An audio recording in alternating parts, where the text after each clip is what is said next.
Bienvenidos a otro episodio de Tertuleando con Lorena. En esta ocasión desarrollaremos un tema de mucha importancia y relevancia para las organizaciones sin fines de lucro de Latinoamérica.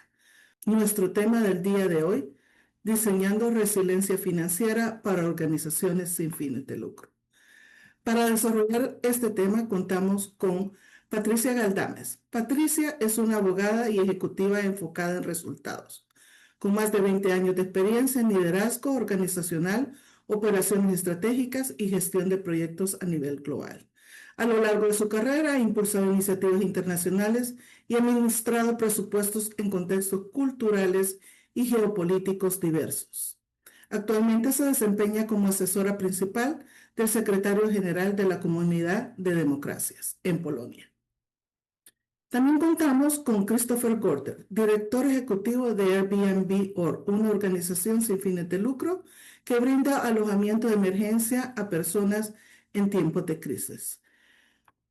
Por más de 20 años, Christopher ha trabajado en diferentes organizaciones internacionales de ayuda como AmeriCares y Charity Water.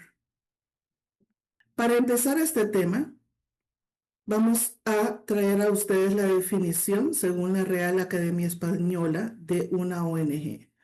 Es una organización de iniciativa social independiente de la administración pública que se dedica a actividades humanitarias sin fines lucrativos. Vale la pena decir que sin fines lucrativos no quiere decir que no hay gestión de dinero, únicamente que ese dinero que está como excedente al final de un año fiscal se reinvierte en la misión de la organización. Para tener un poco sobre el contexto global de lo que es las organizaciones sin fines de lucro, actualmente se pueden agrupar en 5 grupos.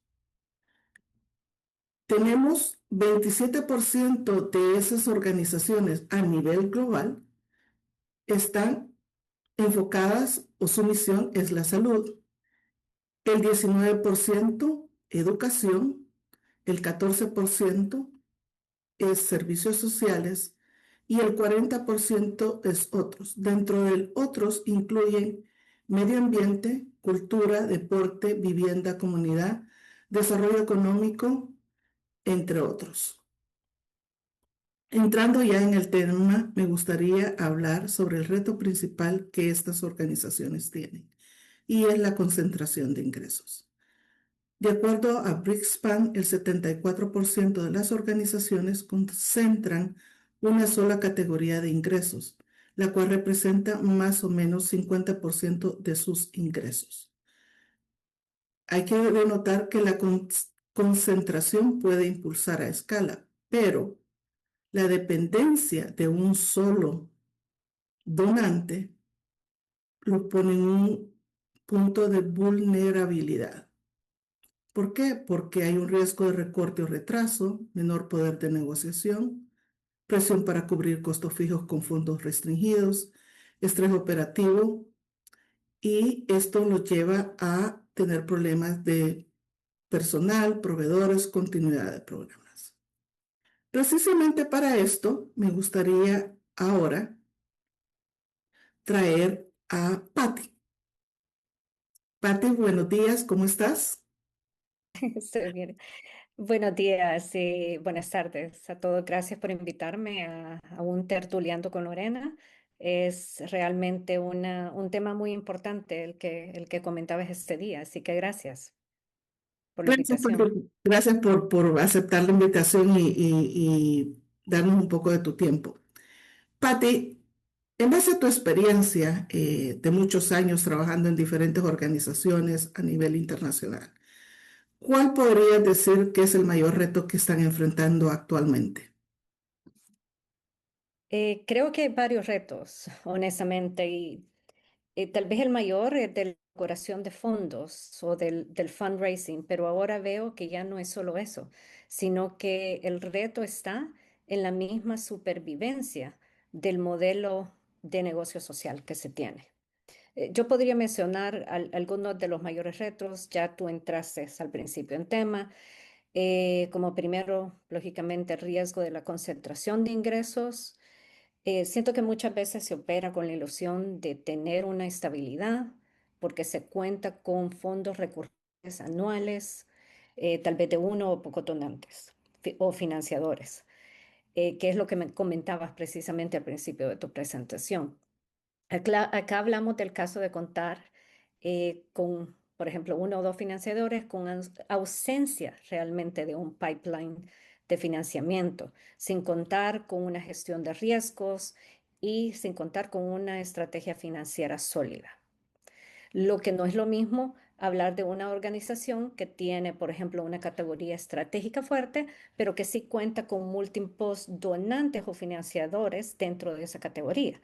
Pues como decías, una concentración de la especialización de servicios pudiera ser eficiente. La cuestión es cómo alejarse de una dependencia aquí operativa que anula la autonomía, que no anule precisamente la autonomía de la organización. Y creo que aquí mucho se puede aprender precisamente del sector privado, de adoptar una especie de business model, Ujú, pero para el sector ONG, ¿verdad? Alejándose un poco de un ciclo reactivo. ¿Qué quiero decir con esto? De cuando se acaba un proyecto, se empieza a buscar el siguiente. Si no, en vez de tener un tipo de estrategia que asegure ese flujo de efectivo, ¿verdad? Estamos hablando de tres categorías de ingresos de core o operacionales, ingresos que sean flexibles y tal vez, ¿por qué no? Ingresos propios. Eh, entonces, creo que mucho tiene que ver cómo ir del fundraising tradicional a una estrategia, a una arquitectura financiera, por ejemplo, mixta, que considere, por ejemplo, modelos de generación de ingresos propios, un fee for service, por ejemplo, convirtiendo el know-how de la ONG precisamente en un activo, como por ejemplo vender un servicio o un producto a un segmento del mercado que después se pueda subsidiar, que se pueda pagar para subsidiar el acceso gratuito, por ejemplo, a otro segmento. Bueno, funcionaría en casos de tema de salud, por ejemplo, tal vez temas de educación. No me meto al tema porque creo que ya vamos a escuchar después de Chris sobre un caso específico. Otro reto importante que mencionar es el cortoplacismo. Es decir, y nuevamente que tiene que ver con lo que mencioné anterior, salir de ese ciclo anual que se tiene de proyectos o donaciones. Muchas donaciones, muchos financiamientos se dan por corto plazo, por un año, 2 años, 3 años, por ejemplo, y no se piensa en el largo plazo, pero difícilmente se logran obtener resultados sostenibles y contar con un impacto al corto plazo, en corto tiempo. Se tiene que ver cómo asegurar la sostenibilidad desde el inicio del proyecto. Es decir, desde el momento que se inicia el desarrollo de la idea, tener que tener en cuenta cómo tener una visión a largo plazo desde ese momento. También quisiera mencionar otro reto que es el desbalance entre los costos reales y fondos restringidos. ¿Qué quiero decir con esto? Que muchas veces el donante o el financiador busca financiar solo el beneficio final, el beneficiario, perdón, final. Y muchas veces se ignora propiamente lo que es la infraestructura que se requiere para precisamente implementar efectivamente una actividad, una acción, un proyecto y que un impacto ocurra. Y aquí veo precisamente el reto de presupuestar bien el overhead, tener un overhead real y poder además defenderlo ante el financiador como algo necesario para garantizar ese impacto sostenible del proyecto o de la actividad. Se necesitan personas al final para poder implementar, ¿verdad? Ahí tal vez más tarde podemos hablar de lo que significa tener el talento y la gobernanza de la organización que también entra en estos retos. gracias, Patti. Creo que tu intervención ha sido bastante específica y me da la pauta para hacerte un par de preguntas. ¿Tú crees que las organizaciones sin fines de lucro se podrían beneficiar de un, como decimos nosotros, un cambio de chip? ¿A qué me refiero con eso? Tú hablaste de la planificación estratégica, de un business plan, tú hablaste de poder sostener lo que son sus costos administrativos, overhead, o tú hablaste de poderle hacer entender al donante la necesidad de tus costos operativos para poder llegar a obtener tu resultado. Por eso traigo a ti la pregunta, ¿tú crees que las organizaciones sin fines de lucro podrían beneficiarse, como te decía, de hacer ese cambio de chip? ¿A qué me refiero? Iniciando por, yo sé que las organizaciones sin fines de lucro están actualmente dirigidas por personas que están enfocadas a cumplir esa misión, ese objetivo. Pero esas personas han sido educadas y tienen un background para esa operatividad, pero no para la operatividad financiera y tampoco tienen una mentalidad corporativa. Cuando tú me estás hablando de todo esto, estamos hablando de una mentalidad corporativa, no lucrativa, corporativa. En el caso que creo que podrían beneficiarse de tener tal vez un board of directors o algo así que les permitan, personas que quieren donar su tiempo, que les permitan, empezando haciendo un FODA, empezando a determinar, tú hablaste de poder posicionarse, empezando a determinar cuáles son sus fortalezas, sus amenazas, sus debilidades y sus oportunidades. Porque tú me estás diciendo, y en todo lo que hablamos, necesitamos ver cuáles son nuestras opciones y necesitamos decirle a nuestros donantes, tenemos que enseñarles qué es lo que necesitamos de dinero para poder llegar del punto A al punto B. Ok, entonces, ¿tú crees que teniendo un FODA, sabiendo cuáles son mis oportunidades, cuáles son mis amenazas, cuáles son mis fortalezas, y mis debilidades, yo podría determinar ese roadmap que yo necesito para decirte, ok, yo necesito llegar, estoy en el punto A y necesito llegar al punto B, necesito este presupuesto para hacerlo, pero lógicamente al saber tus debilidades vas a saber también cómo puedes reducir esos costos administrativos, volverte más eficiente para poder alcanzar esos objetivos con el menor dinero posible, pero con un presupuesto realista, definitivamente, ¿verdad? Porque necesitas, como tú deciste, personas, necesitas equipos, necesitas recursos.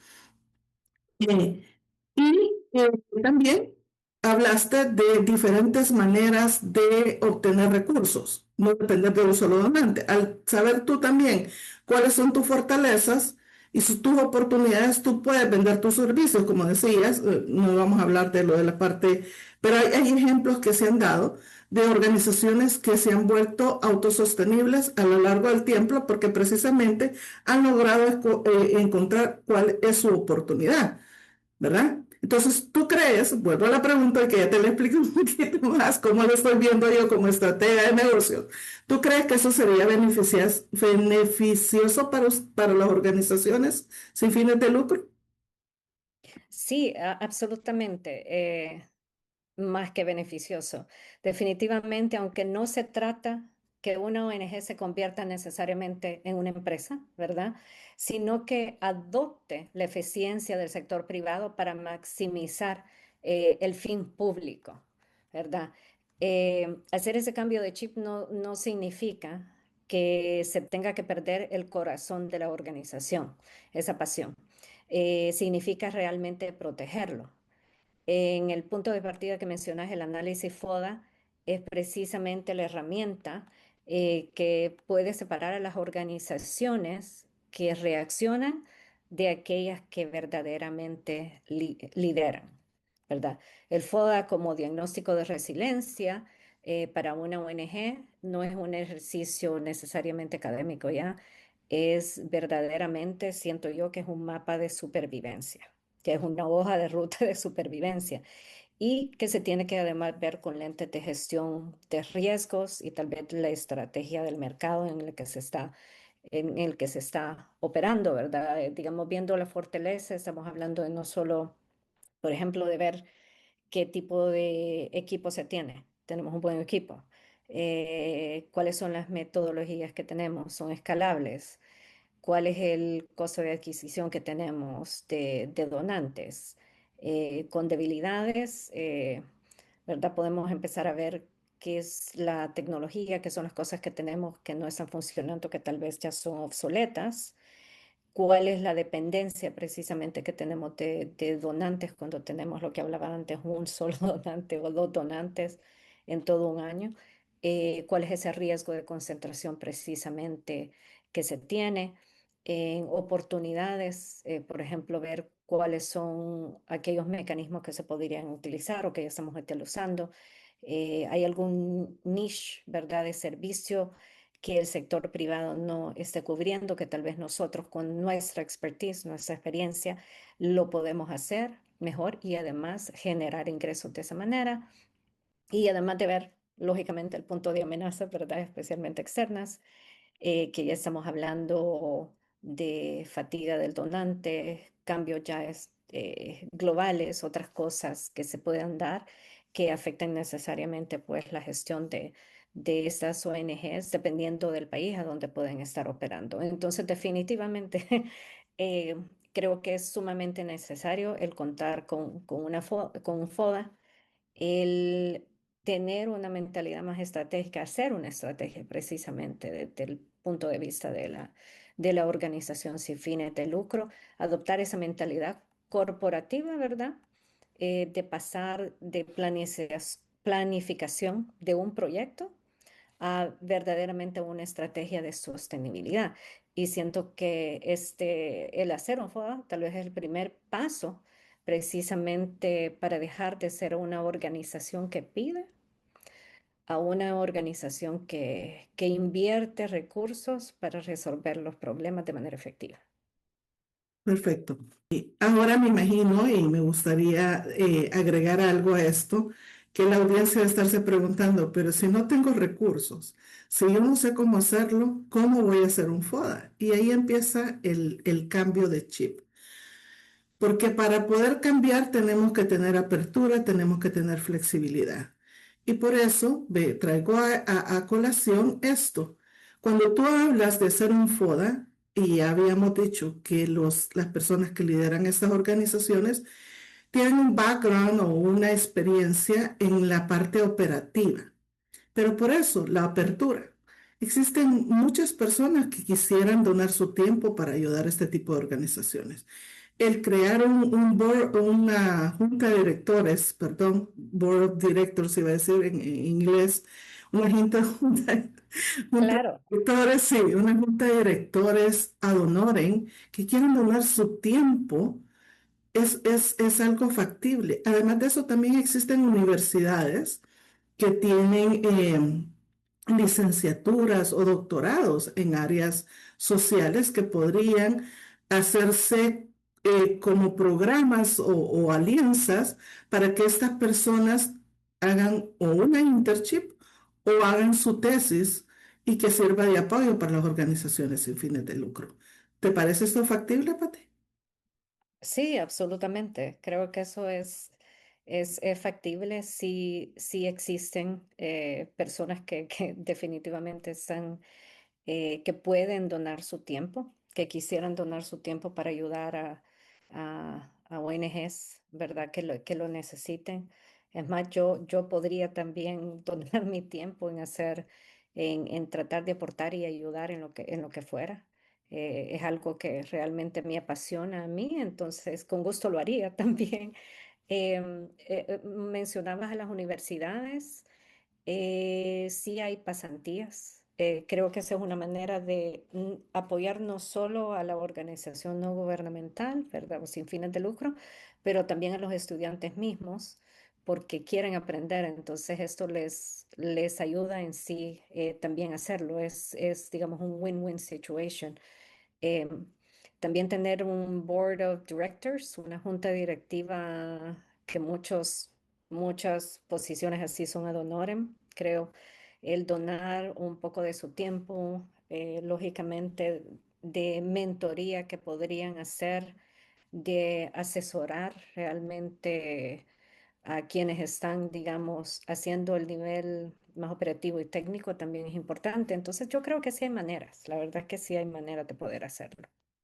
Me alegra que eso se pueda dar y muchas gracias por ofrecer aquí en ese espacio tu tiempo. Creo que es muy importante, así como para mí es importante llevar esto a Latinoamérica, es porque todos creemos que el impacto que tienen este tipo de organizaciones es, es importante, no solo para la población, sino también para el país. Y aquí vengo Sí, absolutamente. y traigo a colación otro tema. Es que cuando tú hablabas de las oportunidades de vendernos nuestros servicios, de posicionarte, Ujú. cuando una vez tú haces el FODA, cuando una vez tú dices, ok, yo estoy en esta posición, yo soy especialista en esto, yo estoy aportando esto, y luego tú mides tu impacto, tú puedes llegar y tocar la puerta de empresa privada, pero sobre todo también de gobiernos locales. ¿Por qué? Porque existe lo que se llama ESG, es Environmental, Social and Governance, que es algo que puede, tú puedes medir el impacto que tú estás teniendo en tu área de aplicación, en cómo esto está impactando a la sociedad y al impactar a la sociedad termina siendo un impacto en el gobierno local y el país. ¿Qué te parece eso, Pati? No, sí, me parece muy bueno. Es realmente hablando de ya no verlo, lo que había dicho antes, como una donación, de estar pidiendo dinero, sino verlo ya de una manera como una coinversión estratégica, ¿verdad? Hacer ese salto y pasar de pedir favores, de pedir dinero, a tener, a ofrecer, ¿verdad? Soluciones de soluciones, digamos, al sector privado y de alguna manera también al gobierno que le interesa, ¿verdad? Yo creo que aquí viene el caso importante de que se tiene que hablar el idioma del interlocutor, ¿verdad? Tenemos que saber a quiénes nos estamos dirigiendo. Eh, si estamos hablando, para seguir con el tema de la ESG, del ESG, digamos, para el sector privado, el presentar a la ONG como un brazo ejecutor de alguna manera de ESG, ¿verdad? Estábamos hablando antes que no necesariamente cuando nos dirigimos al sector privado, eh, no se está donando y no se está dando el dinero. Eso no se quiere hacer y no se tiene que hacer por caridad. Es decir, el sector privado está invirtiendo para cumplir con estándares globales, digamos, de ESG. Eh, y una ONG puede presentarse, digamos, ante el CFO o el director de sostenibilidad de una empresa con una propuesta ya de valor técnica. Eh, en el caso de los gobiernos y cómo acercarse, digo, a un gobierno local que tú estabas mencionando antes, desde el punto de vista, digamos, de la eficiencia eh, con el sector público, el discurso creo que cambia un poco hacia la eficiencia del gasto público, ¿verdad? Los gobiernos creo que buscan aliados, aliados que puedan, y la ONG podría ser un aliado, que reduzca su costo de operación también al mismo tiempo, ¿verdad? Estamos hablando de hacer de hacer ¿cómo es que se llama? Una presentación de costo-efectividad, ¿verdad? Em, y de buscar cómo apalancar o cómo entrar a ser un socio estratégico tanto para el sector privado a través del ESG y también para el sector público mismo, que era lo que tú mencionabas antes.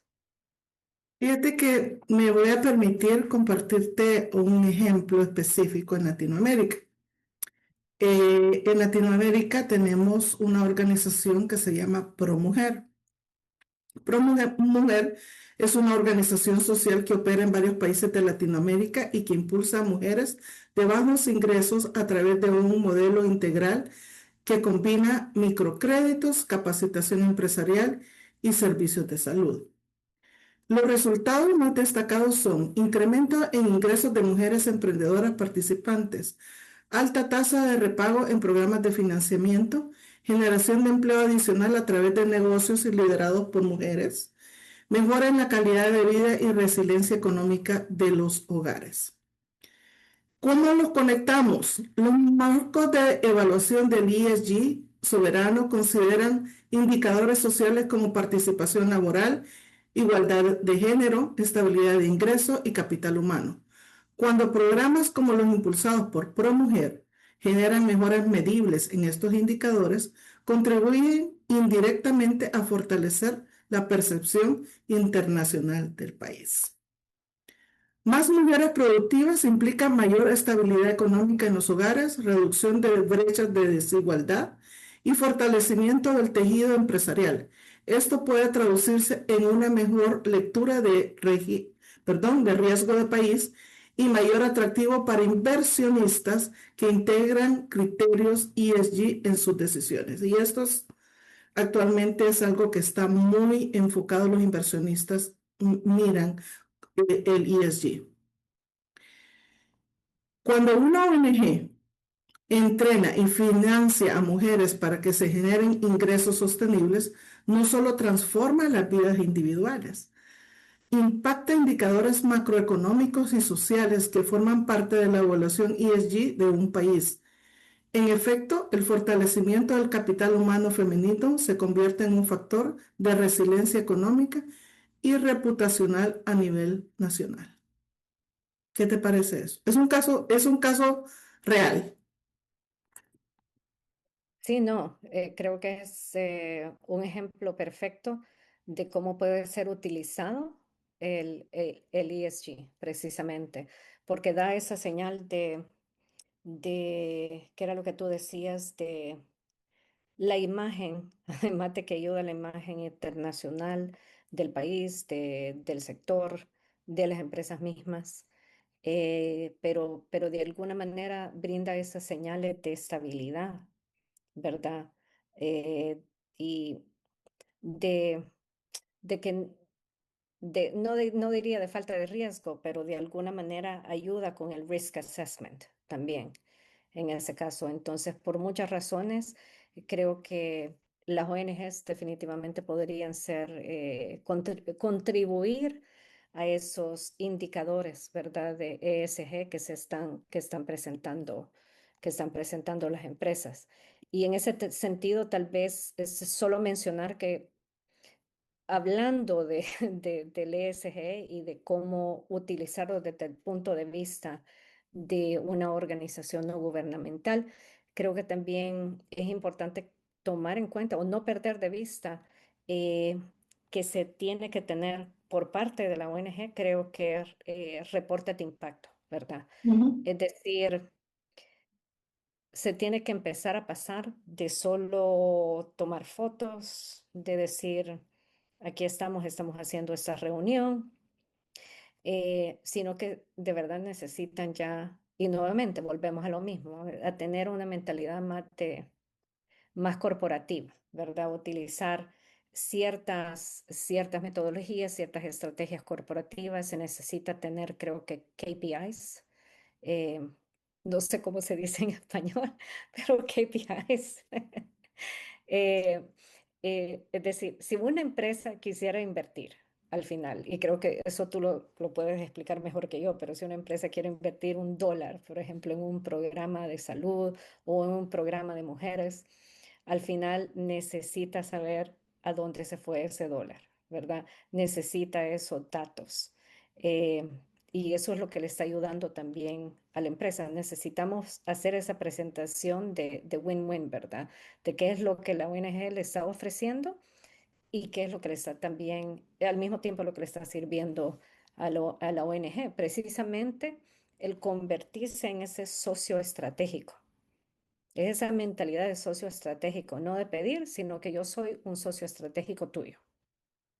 Exacto, exacto. Y me gustaría aterrizar este bloque precisamente con esto, que tú hablaste de medir, tú hablaste de cómo traducir ese resultado ese impacto, para que tú puedas explicarle a tu donante o tener esa transparencia con tu donante de a dónde fue el dinero.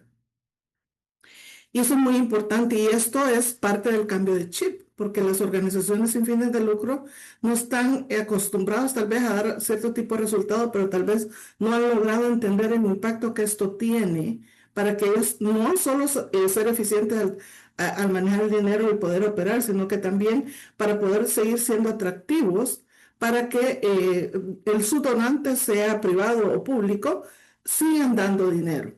¿Ya? Al tener esos récords, esos KPIs, que son indicadores, los indicadores, eso les permite a ellos, esa es parte de cuando se establece una estrategia, establecer esos indicadores, les permite a ellos decir, ok, con cada dólar el impacto es este. ¿Verdad? Exacto, Eso le permite hacerle de cada dólar, el 80% de ese dólar se va a la misión y el 20% se queda en la parte operativa. Esa parte también, porque estás midiendo también qué tan eficiente sos al usar tus recursos.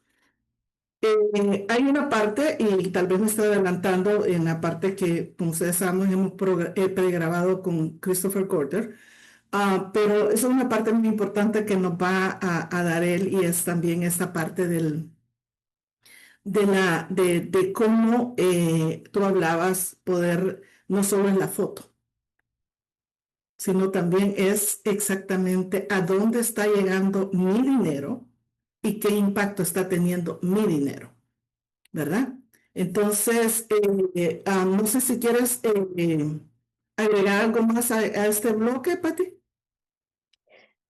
Tal vez solo agregar, volver a lo mismo de que no es la foto, de medir el impacto y hablamos de los KPIs, de la medición, de presentar resultados, de la transparencia que es necesaria.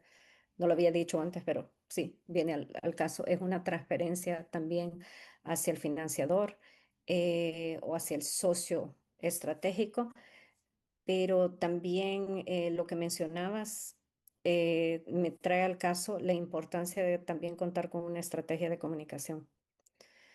Se tiene que saber cómo se está, no solo para venderse, sino que para mostrar realmente los resultados que se están teniendo. Entonces es importantísimo tener esa imagen y poder proyectarla de una manera muy clara hacia los donantes, hacia los socios. También creo que eso nos puede decir un poco sobre eso, sobre respecto, ¿cómo es que se llama el siguiente ponente?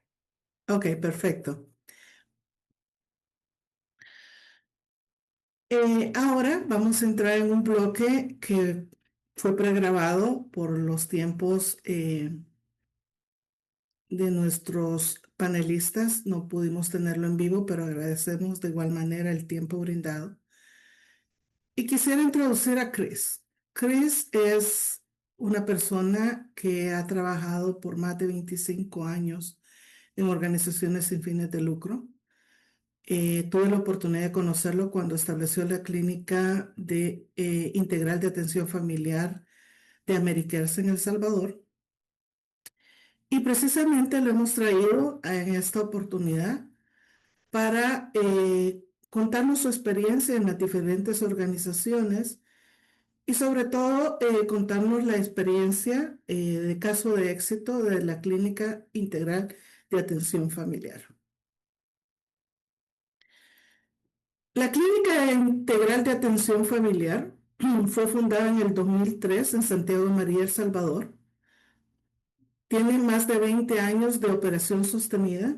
Atiende aproximadamente 70,000 consultas anuales. Tiene un modelo híbrido, acceso inclusivo con recuperación parcial de costos y una sostenibilidad incorporada desde la fase del diseño. Con ustedes dejo a Chris. Primero que Dios por tu tiempo y de verdad aprecio mucho. Estamos preparando esto con mucho cariño. Como te comentaba, la empresa está trabajando en ayudar a las pequeñas empresas de Latinoamérica y estábamos hablando con Patty sobre el impacto que están teniendo ahorita las ONG. Y me decía ella desarrollar un tema y empezamos a platicar y luego empezamos, bueno, tendríamos que tener un ejemplo de éxito y lógicamente salió la clínica, ¿no?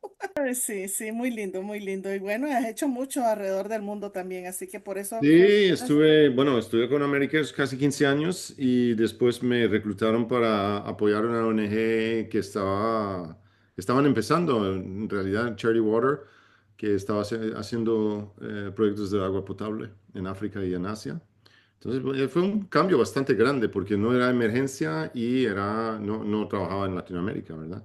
Entonces pasé 11 años ahí, realmente lo llevamos a escala, fue muy grande, dimos agua potable a 15 millones de personas, si te puedes imaginar. Wow, 15 millones de personas. wow. Construyendo infraestructura, pues eso, sacando agua, purificándolo, distribuyendo. Y hace 2 años, pues me llamaron de Airbnb, que tenía esa idea de montar algo, de apoyar a la gente en tiempos de crisis, ¿verdad? Para hospedarlo, para utilizar la plataforma de Airbnb, los Airbnbs, en vez de que la gente se vaya a los albergues, ¿verdad? Que Ujú. se podían aprovechar de casas particulares, con privacidad, con todo. Y así que lo estamos levantando poco a poco. Ay, lo vas a hacer, yo estoy segura que lo vas a hacer.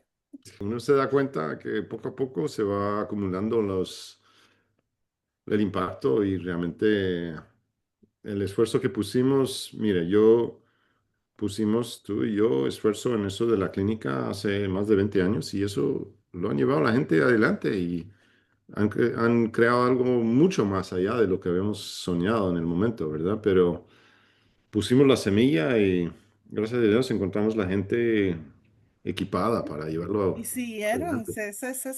esa traducción de hacerse propio, esa visión de la clínica, eso es lo que ha seguido dando para adelante. Em, cuando, cuando yo pienso en, qué puedo compartir de mi experiencia en cuanto al aspecto financiero, ¿verdad? O llevar un presupuesto equilibrado o crecer, que podrían ser dos metas diferentes, ¿verdad? A mí se me ocurre que hay la parte que es de los ingresos, de las donaciones, ¿verdad?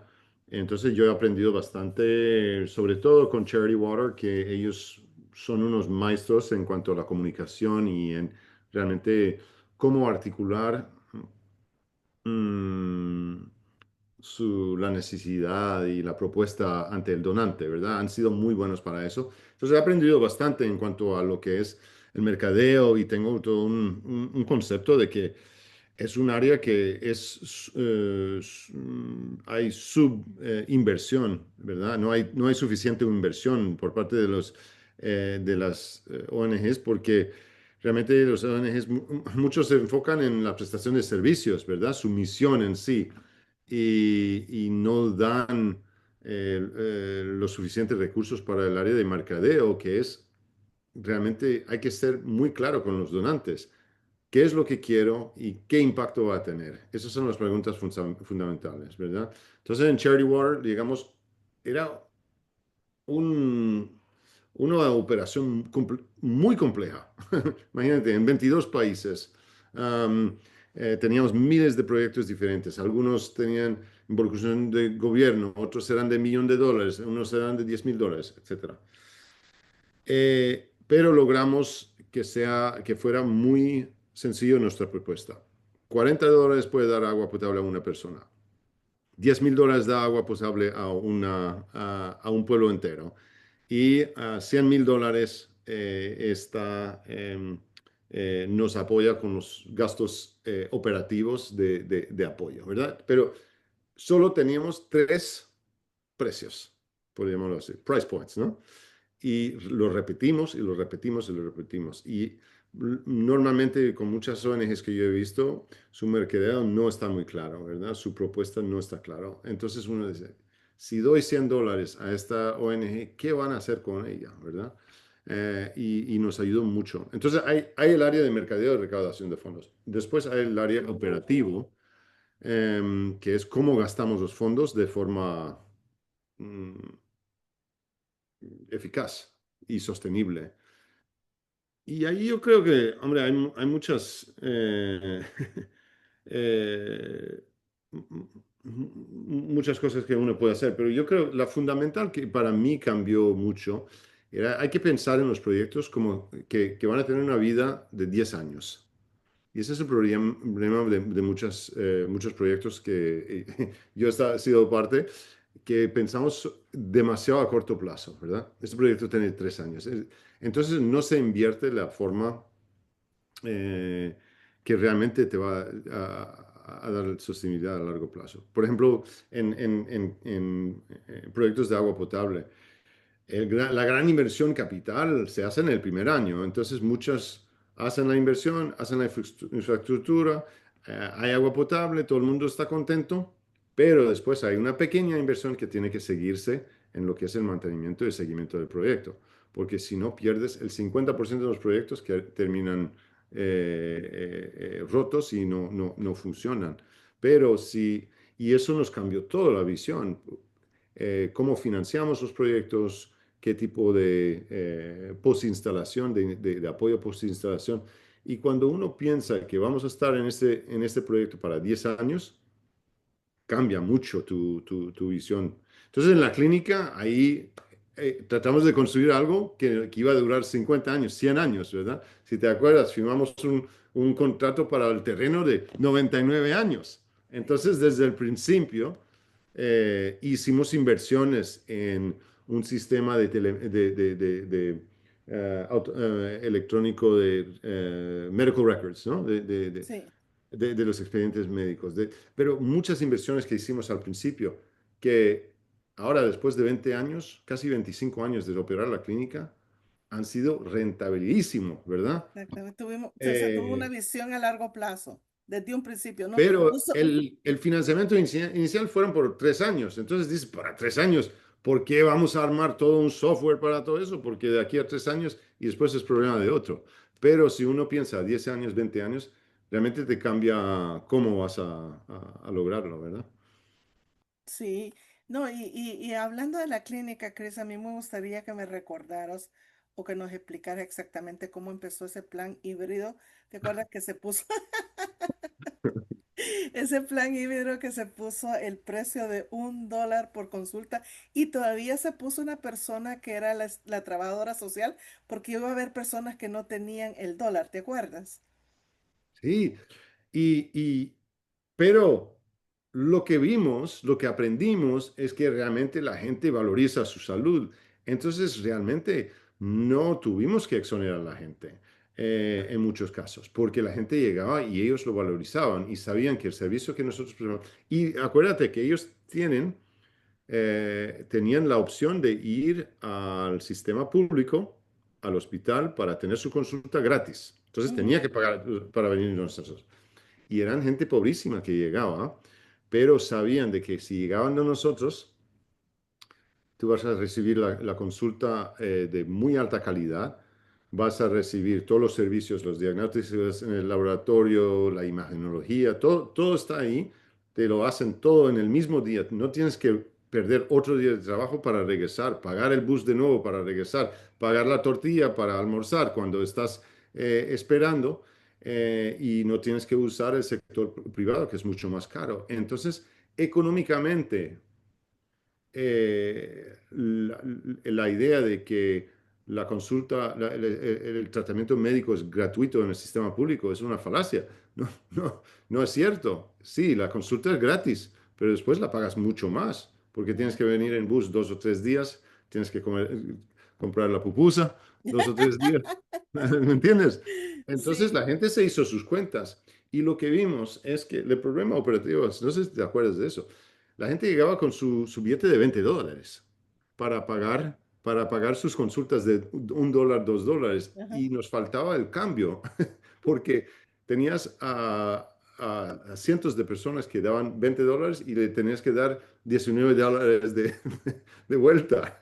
Y entonces cada día iban al banco como 4 o 5 veces porque se les Sí, quedaba. porque el impacto se fue multiplicando. ¿Te acuerdas cuando se hacían aquellos estudios de qué lugar? Porque se les preguntaba de qué lugar iban y entonces se fue Vienen de extendiendo el lejos. mapa. ¿Se acuerda cómo se fue extendiendo el mapa desde Usulután a todos los otros departamentos adyacentes a Usulután? ¿Te acuerdas? Porque el Sí, impacto se fue multiplicando. es, yo creo que muchas veces en las ONGs les faltamos un poco el respeto a nuestros beneficiarios, ¿verdad? Nos hacemos la idea de que no tienen nada, de que no van a poder pagar nada, pero ellos llegan con su dignidad y con su aportación, ¿verdad? Quieren aportar. Hay cosas que no, obviamente no pueden llegar, ¿verdad? Una mamografía es muy difícil que lo pague el costo que no está subsidiado, pero en muchas otras cosas llegaron por su propia cuenta, por su voluntad, y ellos lo valorizan. Y eso fue lo que estábamos intentando de probar ahí, de no teníamos que regalar todo. Y realmente lo logramos. Y es una cosa que nos dio mucha satisfacción porque fue una apuesta, ¿verdad? Yo sé. Fue una gran apuesta y yo, te- yo, yo no estaba para nada calificado para encabezar este proyecto. Yo, yo no tenía la experiencia, aunque me decían ingeniero, no es nada, nada de ingeniero, pero ahí salimos adelante y nos unimos con gente buenísima en el proyecto. Sí, me encanta. Y ¿te acuerdas cuando se hizo el estudio? Se decía en qué punto íbamos a encontrar el punto de equilibrio para los costos operativos y se logró alcanzar. Se logró Se- se- alcanzar. Yo no tengo los datos más porque hace años que no he estado involucrado a nivel operativo, pero cuando yo me fui ya el proyecto tenía 10 años. En este momento realmente los ingresos de las personas estaban cubriendo como el 75% del costo de, operativo. del costo operativo, que es insólito, ¿verdad? Esos son servicios de salud que siempre están subsidiados, ¿verdad? Si tú vas a un hospital, siempre ellos trabajan, aquí en los Estados Unidos son hospitales privados, pero trabajan con subsidios del gobierno, trabajan con fundraising.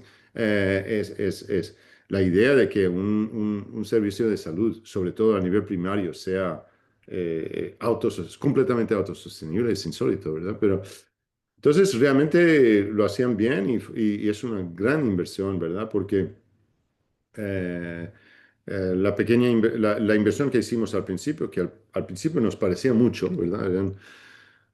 Total del proyecto fueron 2 millones, ¿verdad? Que es bastante dinero, pero ahora lo ves después de 25 años y las generaciones de niños. ¿Te imaginas? Los primeros niños que cuidamos hace 25 años, ahora están trayendo a sus propios niños. Y la mejora de salud que tiene en toda la zona, La población, sí. por eso, y no es solo lo básico, ¿verdad? Tienen odontología, tienen oftalmo, Oftalmología. Ujú. todas las especialidades, tenían neurología, educación y todo eso. Entonces, realmente es... ha sido, no sé, a mí me da mucha satisfacción. Yo digo siempre que en los 25 años que yo llevo en mi carrera, es el proyecto que más satisfacción me ha dado. Sí, sí. Es un gran proyecto y por eso lo quería traer a cuenta acá, porque realmente es un gran proyecto y es un gran legado. Legado Y que nos tengo que divertimos en recoger. el proceso. ¿Ves eso? ¿Te acuerdas de eso? Yo me Cuando acuerdo. recogiste, se fue a tomar el terreno Sí, sí, en definitivamente. cero y mira ahora cómo está la clínica. Más Sí, de 70.000 consultas anuales, Chris. qué barbaridad, ¿no? Increíble, ¿no? No, y han expandido, han puesto, han construido más instalaciones, han comprado un pedazo de terreno al lado para poder expandir y realmente sí, sigue siendo una una gran operación. Y hasta ambulancia tienen hoy. No puede ser, ellos van a buscar a gente. Aparece sí, así lo anuncian. Seguro, no me sorprendería, ¿verdad? Pero... Increíble el trabajo. Es una gran obra la que se ¿Sabes? hizo acá. La otra cosa que los proyectos este proyecto también tuvimos la gente que trabajamos sobre el proyecto, trabajamos juntos durante muchos años. Obviamente estaba tu padre muchos años, pero después Aníbal y Nancy y yo y realmente el equipo del comité de gestión ahí se quedaron, porque yo estaba con el proyecto, yo te voy a decir, empezamos con el proyecto finales de 2000. Y yo me fui de Americares en 2012. Entonces yo estaba involucrado en el proyecto. Desde el primer borrador, ¿qué íbamos a hacer? 2000, abrimos en 2003, abrimos puertas. Nos tomó 3 años para abrir puertas, pero de 2003 a 2012 eran 11, perdón, 9 años de operación que yo estaba ahí dándole seguimiento. Y eso le ayuda mucho, ¿verdad? Esta continuidad de liderazgo también, porque vas aprendiendo, aprendiendo. Porque cuando tienes un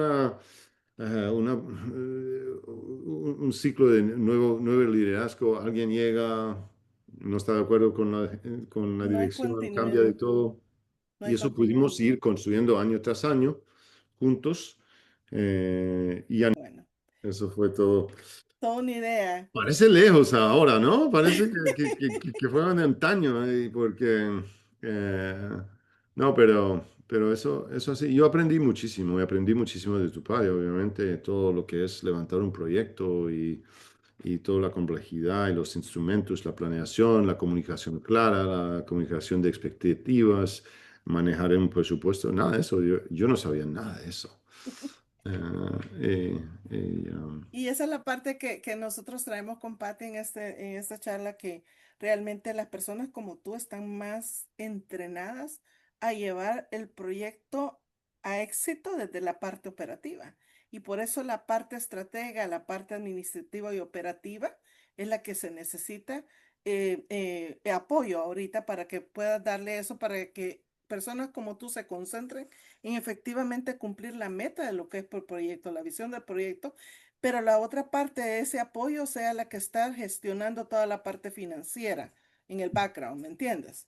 Y sí. como tú dices, la experiencia ahorita en Charity Water te llevó a darte cuenta que la gente, y esa era una de mis preguntas cuando hace fundraising, y creo que ahí me la está respondiendo, qué es lo que necesita para que sea éxito. Y entonces tú me comentabas que estando en Charity Water se dieron cuenta la importancia que tenía para el donante saber en qué se iba a ocupar el dinero, ¿no?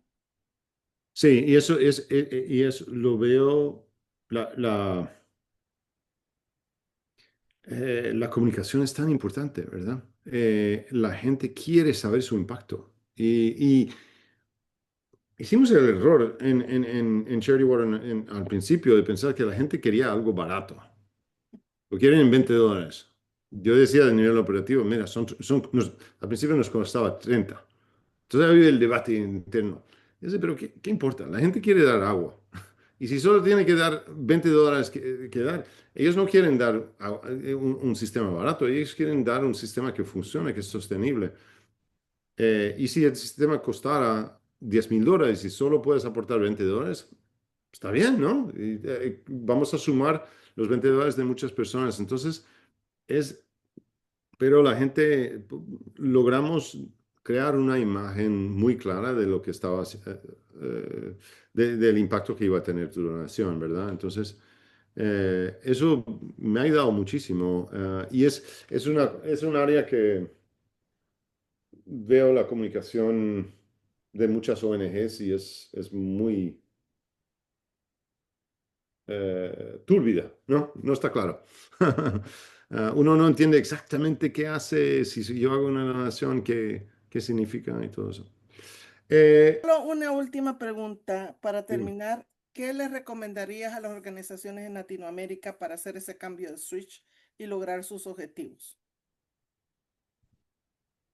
yo, yo creo de que quizás la cosa más importante es tener una comunicación muy, muy clara de trabajo que uno hace y tener muy claro qué está solicitando a sus donantes al público, ¿verdad? Ok. ¿Qué es lo que quieren? Y muchas veces yo veo que organizaciones logran explicar lo que están haciendo, pero no llegan a hacer el pedido, ¿verdad? No llegan a decir, yo necesito que ahora usted nos haga una donación por X, porque me va a ayudar a hacer Y. Y esa frase, si la puedes tener muy, muy clara, va a ser potentísima para, su misión, ¿verdad? Inclusive tener esta frase muy clara para sus beneficiarios, ¿verdad? Aquí usted puede esperar tal servicio y tenerlo clarísimo. Eh, Eso es lo que nos ha ayudado muchísimo a nosotros en varios momentos. Perfecto, Chris. Yo honro tu tiempo, agradezco ese tiempo. De verdad ha sido un placer platicar contigo. Espero que no sea la última, que No, pronto qué nos va, podamos ya ver. te espero en Salt Lake City para ver. Wow, Patty, ¿qué te parece la entrevista con Chris? Yo tengo 3 takeaways que me gustaría discutir contigo a ver si son los mismos que yo pude tomar de esta entrevista. El primero es la clínica. Tal como Chris dice, la planificación se inició desde un principio y a un largo plazo. Chris mencionaba el caso, por ejemplo, específico de cuando en el momento que ellos iniciaron la planificación, empezaron a ver y hacer un análisis y tú hice el comentario que nunca creyeron primeramente que fuera a tener, o no se esperaban, tal vez no es la palabra nunca creyeron, no se esperaban el impacto o la recepción o aceptación de la población que iba a tener la clínica. Y cuando él comenta, se estableció un precio significativo de $1 por consulta, cuando se empezó a dar el problema de que llegaba tanta gente que no alcanzaba la caja para el cambio porque había tanta gente, ¿no? Y así se fue dando y como yo le comentaba, porque yo tuve la oportunidad de estar trabajando con ellos en ese tiempo, cómo se fue expandiendo el impacto de la clínica, porque se construyó y se pensó en Santiago de María, pero como él dice, para las personas, para la población, el pagar $1 era mucho más barato que tener que venir 3, 4 veces a un hospital público, porque ahí tenían todos los exámenes, todos los rayos X, servicios de análisis en un solo lugar y ese impacto se fue extendiendo en la región. Entonces, como decía Chris, en ese momento que cuando ellos iniciaron la clínica y empezaron a establecer todo el plan, hicieron una planificación a largo plazo. Y pone el ejemplo también de cuando, si en ese momento la inversión que se estaba haciendo en los sistemas de información de IT, por ejemplo, sistemas informativos, computadoras y todo el sistema, se veía muy alto para ese momento. Pero lógicamente, si lo ves ahora que dan 70,000 consultas anuales, pues lógicamente eso no fue mal pensado. ¿Qué opinas tú de esto? No, sí, definitivamente. Creo que, bueno, yo tengo un par de takeaways también de lo que él mencionó, de lo que Chris mencionó. Y lo primero, y siento que de las cosas más importantes, es precisamente lo que ya había dicho yo anteriormente, que comparto, que es de pasar de una visión de corto plazo a una visión de largo plazo. Lo que él dijo, ¿verdad? Desde un principio se tuvo una visión clara, no de corto plazo. Se buscó, creo que es bien claro de lo que él mencionó, se buscó esa sostenibilidad desde el inicio, ¿verdad? Desde la estructuración misma del proyecto, desde que antes que se empezara a construir y comprar las cosas de la clínica. Entonces, eso es sumamente importante. Lo otro que me parece importante que él mencionó es la necesidad de contar con una comunicación estratégica, ¿verdad? Que brinde una imagen clara del trabajo que se está efectuando, que es también algo que anteriormente estábamos hablando. Tener que aprender a cómo articular la propuesta ante el financiador, ante el donante. Y tal vez el último punto, el último takeaway que tomo de lo que estaba mencionando Chris, es la importancia de contar con un buen equipo, ¿verdad? Rodearse, él comentaba en su momento que tal vez no tenía el expertise en muchas áreas, pero qué importante es rodearse con personas que sí tienen el expertise de tener ese buen equipo en las áreas necesarias y además de tener esa continuidad en el liderazgo. Él mencionaba que hay personas que tienen ya más de 20 años de estar trabajando, conocen realmente de cómo se empezó y lo han podido seguir manejando de manera excelente, como se puede notar. Es un caso muy interesante definitivamente de sostenibilidad y de cómo ha funcionado con ingresos, también utilizando ingresos propios, ¿verdad? Sí, sí, sí, realmente es importante porque ahí hay una parte de cuando se maneja en mi especialidad de manejo de cambio, y es lo que yo le decía a Chris en la entrevista, esa continuidad se da porque la persona, desde que tú contratas a esa persona, es clave saber a quién vas a contratar. Y además de eso, que tú tienes que in- immerse, no sé cómo hacer la palabra en español, alinear a esa persona, digámoslo así, con la visión de la empresa. Ese es un ganar-ganar. Yo siempre lo he dicho. Cuando tú contratas a una persona y quieres hacer un cambio, tú tienes que alinear a la persona a la visión de la empresa, de tal manera que esa persona sepa que al cumplir la empresa, o en este caso la ONG, sus objetivos, ella va a saber y va a ser parte de ese propósito. Esa persona sabe cuál es su posición, qué parte de su trabajo hace que eso se cumpla y tiene ese propósito. Entonces, ella sabe, se siente parte de, y entonces eso permite que pueda contribuir al 100% o más por ciento en lograr esos objetivos, porque al final, si la organización cumple sus objetivos, ella también los está cumpliendo. Entonces, esa es parte de la continuidad. Entonces, ese liderazgo que tuvieron al establecer la clínica ha llevado a que sea esa continuidad desde la contratación, la continuidad para que ahorita la clínica tenga el éxito que tiene.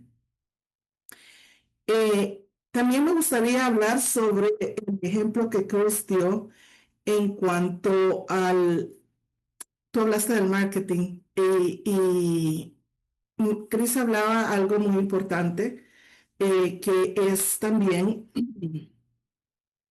cuando tú estás en una empresa, tienes que tener esa flexibilidad, ¿verdad? Entonces, no solo en el marketing, tal vez el marketing sí es, creo que es el último takeaway para mí más importante, pero Chris hablaba, y es lo que yo venía diciéndote un principio.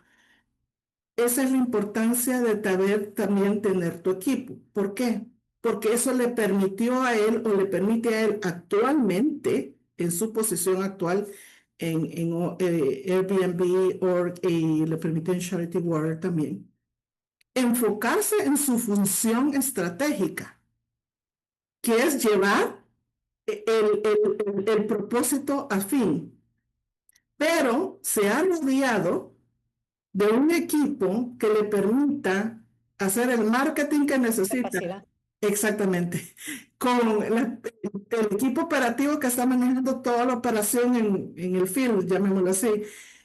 Con gente que está en el back office, llamémoslo así, que es toda la gente de finanzas.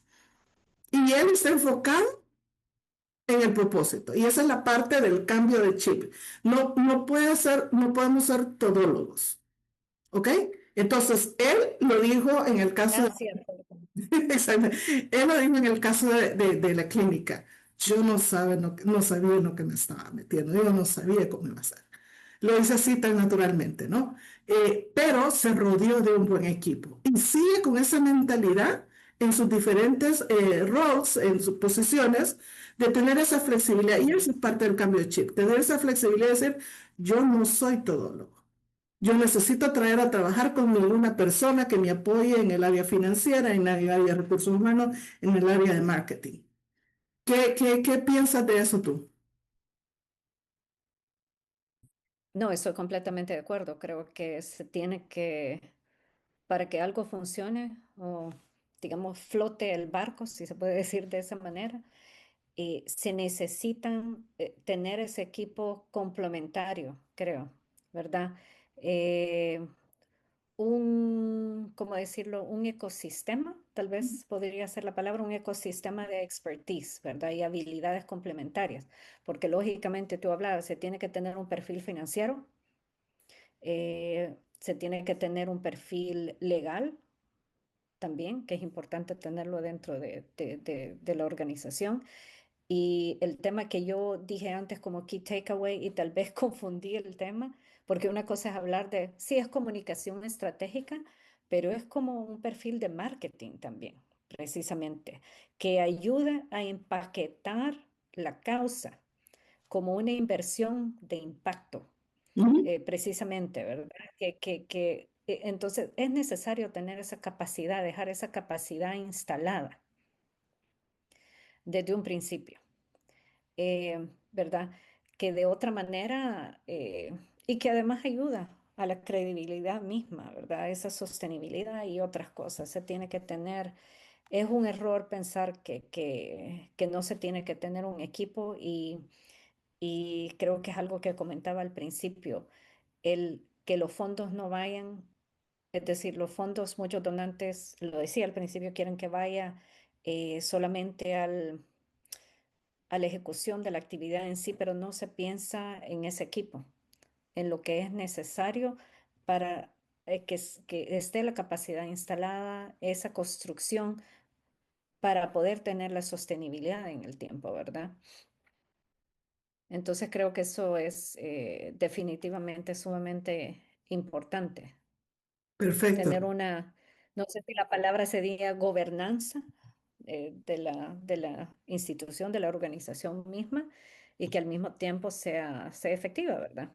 Sea efectiva, con una buena junta directiva también, ¿verdad? Que Claro. hablábamos también un poco antes, una buena junta directiva, voluntarios o no, profesionales reconocidos, sería sumamente importante tener, ¿verdad? Y que operen con una metodología, con una manera de pensar y con un rigor corporativo. Creo que eso ayudaría mucho a, a ese, a empezar a instalar realmente ese cambio de chip, ese cambio de mentalidad o una mentalidad más corporativa en la manera de hacer las cosas de las ONGs.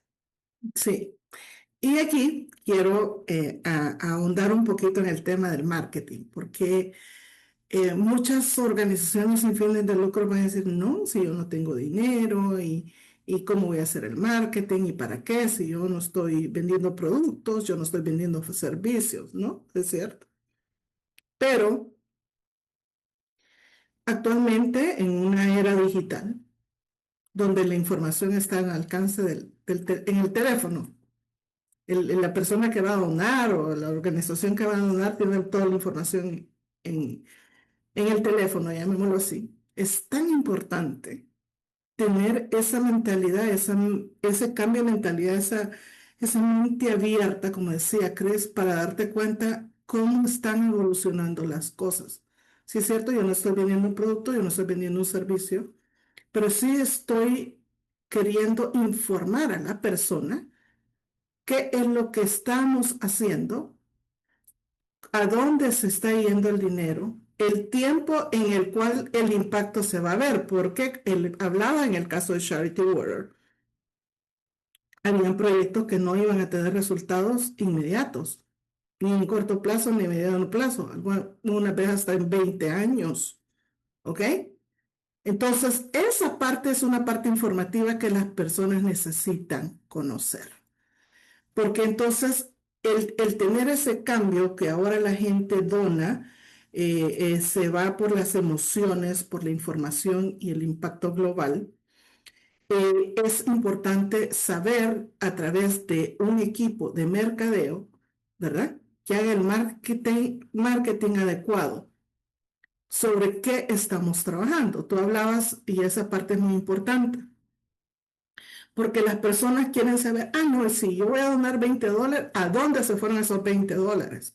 Señores, sí, Por ejemplo, el caso de los pozos, como decía Chris, o sea, no cuestan $20. Perdón, en los casos el Charity Water, así, llevar agua potable a las personas, ¿no? En los países más necesitados.